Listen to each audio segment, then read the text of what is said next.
So ఇది ఒక sensitive and interesting topic. ఏలినాటి శని. సెన్సిటివ్ అని ఎందుకన్నాను అంటే, ఇప్పుడు మన తెలుగు ఆస్ట్రాలజీ కమ్యూనిటీలో మేజర్గా తెలుగు ఆస్ట్రాలజీ కమ్యూనిటీలో శనికి సంబంధించి ఏదైనా ఒక చిన్న ట్రాన్సిట్ జరిగినా, చిన్న మూమెంట్ జరిగినా ఇంకా స్టార్ట్ చేస్తారు తెలుగు యూట్యూబర్స్ అయితే, తెలుగు ఆస్ట్రాలజర్స్ అయితే. ఈ రాశుల వాళ్ళు మాయమైపోతారు, ఈ రాశుల వాళ్ళు కుబేర్లు అయిపోతారు, ఇంకా అదైపోతుంది ఇదైపోతుంది, ఏంది ఒక శని మూమెంట్కి, ఒక రాశి మూమెంట్కి, ఎప్పుడు జరిగే మూమెంట్కి అట్లయిపోతుంది ఇట్లయిపోతుంది అనేసి రాశులు మాయమైపోవడం ఏంటంటే పిచ్చి కాకపోతే. సో ఇలాంటి ఫేక్ సూపర్ స్టిషన్స్ మధ్యలో నేను ఒక authentic predictions and real predictions ని pure science based, degrees and అన్ని కంజంక్షన్స్ బేస్డ్, ఆస్పెక్ట్స్ బేస్డ్, దీని బేస్డ్ తీసుకొని వస్తే అటు తిప్పి తిప్పి చివరికి నాదే తప్పనొచ్చు. ఓకే, సో ఇట్లా కూడా అవుతుంది అనమాట. సో ఇప్పుడు నా ఛానల్లో మీరు చూసే ప్రతి ప్రొడిక్షన్ కూడా, ప్రతి మాట కూడా అన్ని ట్రూ, నిజమే చూపిస్తా, నిజమే చెప్తానమాట. ఓకే, ఈ వీడియోకి ఎక్కువ వ్యూస్ కూడా రాకపోవచ్చు, ఎందుకంటే ట్రూ సైన్స్ ని చెప్తున్నా కదా. ట్రూ సైన్స్ ని ఎవరు ఎక్స్ప్లోర్ చేయాలనుకోరు, మనందరికి మ్యాజిక్ కావాలి. ఓకే, సరే, ఇంకా ఈ విషయాన్ని పక్కన పెట్టుకుంటే, ఫస్ట్లీ మేష లగ్న ఫలితాలు, మేష రాశి వారు కూడా చూసుకోవచ్చు. సో ఫస్ట్ గా ఈ శని యొక్క ట్రాన్సిట్ అయితే మీ యొక్క 12వ స్థానంలో జరుగుతుంది అనమాట. So house of expenditures and మీ యొక్క ఇమాజినేషన్, ఈ హౌస్ ఆఫ్ ఎక్స్పెండిచర్స్ లో శని యొక్క గోచారం జరగడం వల్ల ఫస్ట్ ఇంపాక్ట్ మీ వర్క్ పైన ఉంటుంది. వర్క్ లో ప్రెషర్స్ అనేవి పెరిగిపోవడం, ఎందుకంటే దశమాధిపతి కూడా కాబట్టి వర్క్ లో ప్రెషర్స్ అనేది పెరిగిపోవడము, ఇంకా సపోర్ట్ అనేది తగ్గడము, ఇంకా మీకు చెప్పాలంటే స్లో అయిపోవడము, కొంచెం డిలేగా జరగడం, అన్ని కూడా ఇదంతా కూడా శని 12th హౌస్కి వెళ్ళినప్పుడు మీ పేషెన్స్ ని పరీక్షిస్తాడు అనమాట, మీ యొక్క ఓపికని. ఓకే, ఇట్లంతా ఉంటుంది. అండ్ ఫ్రెండ్స్ నుంచి హెల్ప్ అనేది తగ్గడము. ఓకే, కాస్త దూర బంధువులు కానీ, దూరంగా ఉన్న మిత్రులు కానీ వీళ్ళు ఉంటారు కదా, వీళ్ళు కాస్త సపోర్ట్ అనేది తగ్గడం వాళ్ళ దగ్గర నుంచి. ట్రావెలింగ్ లో కొంచెం ఎక్స్పెన్సెస్ అనేది అయిపోవడము. ఓకే, ఫారిన్ ల్యాండ్స్ కి ట్రావెల్ చేయాలి అనుకుంటున్న వారికి కాస్త డిలేస్ అయితే కనిపించడం, అంటే అవ్వకుండా అయితే పోదు కానీ కాస్త వీసాస్ కి సంబంధించి కానీ, ఇంకా ఈ పాస్పోర్ట్ కి సంబంధించి ఏదైనా సరే ఇవి కాస్త డిలేస్ ఉండడము, ఇవన్నీ జరుగుతుంది. సో ఎక్కువగా హనుమంతుడి యొక్క గుడికి విజిట్ చేయండి, హనుమంతుడి టెంపుల్ ని ఫ్రీక్వెంట్ గా విజిట్ చేయండి, హనుమంతుడిని దర్శించుకోండి. అండ్ షేర్ మార్కెట్స్ కి అయితే అస్సలే ఇన్వెస్ట్ చేయకండి. షేర్ మార్కెట్స్ లో పూర్తిగా బిగ్ నో. ఎందువల్ల అంటే ఈ శని వ్యయ స్థానం పోయినప్పుడు ఆల్రెడీ ఎక్స్పెండిచర్స్ చేపించేస్తున్నాడు. 12th house is house of investments.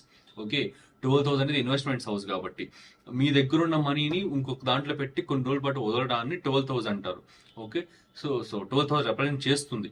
So ఈ 12th హౌస్ లో శని ఒక గోచారం జరిగినప్పుడు ఈ షేర్ మార్కెట్ లో అంతా ఉండదన్నమాట. స్పెక్యులేటివ్ గెయిన్స్ అన్ని కూడా కొంచెం ప్రాబ్లం అవుతుంది, ఎందుకంటే తృతీయ దృష్టితో ద్వితీయ స్థానాన్ని కూడా చూస్తాడు కాబట్టి. సో ఎక్కువ ఇన్వెస్ట్మెంట్ షేర్ మార్కెట్స్ లో చేయకండి. ఎస్పెషల్ గా గ్యాస్ కి సంబంధించి, వాటర్ బేస్డ్ కి సంబంధించి, ఎందుకంటే మీన రాశి వాటర్ బేస్డ్ అనమాట. శని అక్కడికి పోయినప్పుడు వాటర్ డ్రైన్ చేసినట్టు చేస్తాడు. సో ఇట్లా ఉంటుంది కాబట్టి గ్యాస్ కి సంబంధించి, water based, oil, iron, okay, వీటికైతే అసలే చేయకండి. ఓకే, వీటిల్లో అసలే ఇన్వెస్ట్మెంట్ చేయకండి.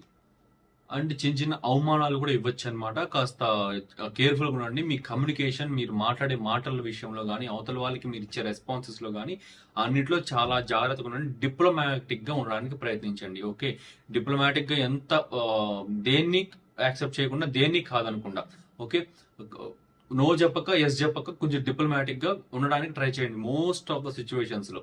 ఓకే, సో వాళ్ళకి బాధ పెట్టకూడదు, అట్లానే మీరు బాధపడకూడదు. ఇలాంటి సిచ్యువేషన్ ని క్రియేట్ చేసుకొని మాటలు అన్ని కూడా డిప్లొమాటిక్ గా పెట్టుకోవడానికి ట్రై చేయండి. అండ్ ఎక్కువగా ఏది కూడా ఎక్స్పెక్టేషన్స్ అనేది పెట్టుకోకండి. ఓకే, గెయిన్స్ పైన కానీ వీటిపైన ఎక్స్పెక్టేషన్స్ ఎక్కువ పెట్టుకోకండి. ఇన్వెస్ట్మెంట్స్ అనేది ఎక్కువ చేయకండి. అండ్ డెబ్ట్స్ మీన్స్ మీరు అప్పులు చేయడం కానీ, అప్పులు ఇవ్వడం కానీ, ఇవన్నీ కూడా కాస్త లిమిట్ చేయండి. ఓకే, సో నెక్స్ట్ సింహరాశి, సింహ లగ్నం పీపుల్ కి. సో సింహరాశి పీపుల్ కి ఏంటి అంటే, ఈసారి ఈ శని యొక్క ట్రాన్సిట్ 8th హౌస్, దీన్నే అష్టమ శని అని కూడా అంటారు అనమాట. లగ్నం నుంచి తీసుకున్న అష్టమ శని అవుతా ఉంది. సో దీని యొక్క రిజల్ట్స్ ఎట్లుంటాయంటే, మీకు జీవితంలో జరగాల్సిన మార్పులు, ట్రాన్స్ఫర్మేషన్స్ అన్ని కూడా కాస్త స్లో డౌన్ అయిపోతాయి. ఓకే, ఏదైనా మీ వర్క్ పరంగా కానీ, జీవితం పరంగా కానీ, లైఫ్ ట్రాన్స్ఫర్మేషన్స్ ఏదైనా సరే అవన్నీ కూడా కాస్త స్లో డౌన్ అయిపోతాయి అనమాట. అండ్ వర్క్ లో కొంచెం ప్రెజర్స్ ఉండడము, వైఫ్ సైడ్ నుంచి కొంచెం ప్రెజర్స్ ఉండడము, ఇంకా మ్యారేజ్ కి సంబంధించిన ప్రెజర్స్ ఎక్కువ అవడము, ఇట్లాంటివి, మ్యారేజ్ డిలేస్ అవడము. ఓకే, లాస్ట్ దాకా వచ్చి బ్రేక్ అయిపోవడం, మ్యారేజ్ కి సంబంధించిన సంబంధాలు అనేటివి. అండ్ వైఫ్ సైడ్ ఫ్యామిలీ నుంచి కొంచెం హర్డల్స్ క్రియేట్ చేయడము. ఓకే, అంటే ఇబ్బందులు క్రియేట్ చేయడం, ఇట్లాంటివి జరగడం. అండ్ ప్లాన్స్ లో సడన్ చేంజెస్ అనమాట. కెరీర్ పరంగా కానీ ఏదైనా వ్యాపారాల్లో ఆర్ మ్యారేజెస్ లో ఏదైనా సరే ఫైనాన్షియల్ గా ఇట్లా ప్లాన్స్ లో సడన్ చేంజెస్ అయితే చేస్తారు. సో అంటే ఏంటంటే ఇప్పుడు ఫర్ ఎగ్జాంపుల్ లెట్స్ ఒక స్టూడెంట్ సింహలగ్నం సింహరాశి యొక్క స్టూడెంట్ ఉన్నాడు అనుకోండి. ఆ అబ్బాయో అమ్మాయో ఈ ఇయర్ అయిన తర్వాత ఈ బీటెక్ ఫైనల్ చదువుతున్నారు, ఇది అయిపోయిన తర్వాత నేను జాబ్ చేస్తా అంటారు. కానీ ఈ యొక్క సాటర్న్ ట్రాన్సిట్ అనేది వాళ్ళకి అక్కడ ట్రిగర్ అయిందంటే ఖచ్చితంగా చేయరు అనమాట. ఓకే, వాళ్ళ ప్లాన్స్ చేంజ్ అయిపోతాయి, బిజినెస్ వైపు వెళ్ళిపోతారు, లేదా సెల్ఫ్ ఎంప్లాయ్మెంట్ వైపు వెళ్ళిపోతారు, ఇంకేదైనా వేరే వేరే డొమైన్ లో జాబ్ కోసం వెతుక్కోవచ్చు. ఇట్లాంటివి కూడా ఉంటాయన్నమాట. అండ్ నెక్స్ట్ ఉన్న జాబ్స్ వదిలేసేయడము. ఓకే, ఎందుకంటే సడన్ ప్లాన్ చేంజెస్, వేరే ఒక పెద్ద దానికోసం ఉన్నదాన్ని వదిలేసుకోవడం ఇట్లాంటివి, అండ్ సడన్ ప్లాన్ చేంజెస్ జరగడము, ఇంకా కొత్త జాబ్స్ కోసం ఎక్కువ వెతకడం, ఆ కొత్త జాబ్స్ వచ్చినవి వాటిలో ఎక్కువ కోపపడడం, ఇట్లాంటివి కూడా జరుగుతూ ఉంటాయి అనమాట సింహరాశి సింహలగ్నం పీపుల్ కి. సో ఈసారి 8th హౌస్ అనేది ప్రామినెంట్ అవుతుంది కాబట్టి శనికి ట్రాన్స్ఫర్మేషన్స్ అన్ని కూడా ఇట్లా తిక్కమగ్గానే ఉంటాయన్నమాట. బట్ దాన్ని వెల్ బ్యాలెన్స్డ్ గా మీరు చూసుకోవాల్సి ఉంటుంది. ఓకే, హ్యాండిల్ చేయాల్సి ఉంటుంది. సో ఎక్కువగా వెంకటేశ్వర స్వామి గుడికి వెళ్ళండి. అండ్ అష్టమ స్థానం గురుడి యొక్క హౌస్ కాబట్టి అది ఈ శివుడి యొక్క ఆలయాలకు వెళ్ళండి. జలాభిషేకము పాలాభిషేకం అలాంటివి చేయించండి, చాలా మంచిది అనమాట. ఓకే, సో ఇదండి మొత్తం మేషరాశి నుంచి మీన రాశి, మేష లగ్నం నుంచి మీన లగ్నం వరకు మొత్తం అన్ని ప్రెడిక్షన్స్ కూడా. సో చాలా మంచి వీడియో చేశానని అనుకుంటున్నాను. ఈసారి చాలా ఓపెన్ గా మాట్లాడాను. చాలా కామెంట్స్ కూడా పెట్టారు లాస్ట్ ప్రీవియస్ వీడియోస్ లో, కొంచెం ఓపెన్ గా మాట్లాడండి, కొంచెం రెస్ట్రిక్టెడ్ గా ఉన్నట్టు ఉంది, కొంచెం బాగా వెల్ బ్యాలెన్స్డ్ గా మాట్లాడండి అనేసి. సో కాబట్టి ఓపెన్ గానే మాట్లాడాను, మొత్తం క్లియర్ గా చెప్పానని అనుకుంటున్నాను. సో మీకు నచ్చితే లైక్ చేయండి, షేర్ చేయండి, కామెంట్ చేయండి. ఓకే, నెక్స్ట్ వీడియోస్ ఏ టాపిక్ పైన తీసుకురామంటారు కామెంట్ చేయండి. And major transits of 2025 big shifts అనేటి ఆ వీడియో కూడా తీసుకొద్దాం అనుకుంటున్నాను. అండ్ ఇండివిజువల్ లగ్నాలు రాశుల పైన కూడా నేను ఏలినాటి శని ఎఫెక్ట్స్ ని తీసుకొద్దాం, వీడియోస్ చేద్దామని ఫర్దర్ గా అనుకుంటున్నా. సో సబ్స్క్రైబ్ చేసుకోండి, ఓకే, అండ్ షేర్ చేయండి.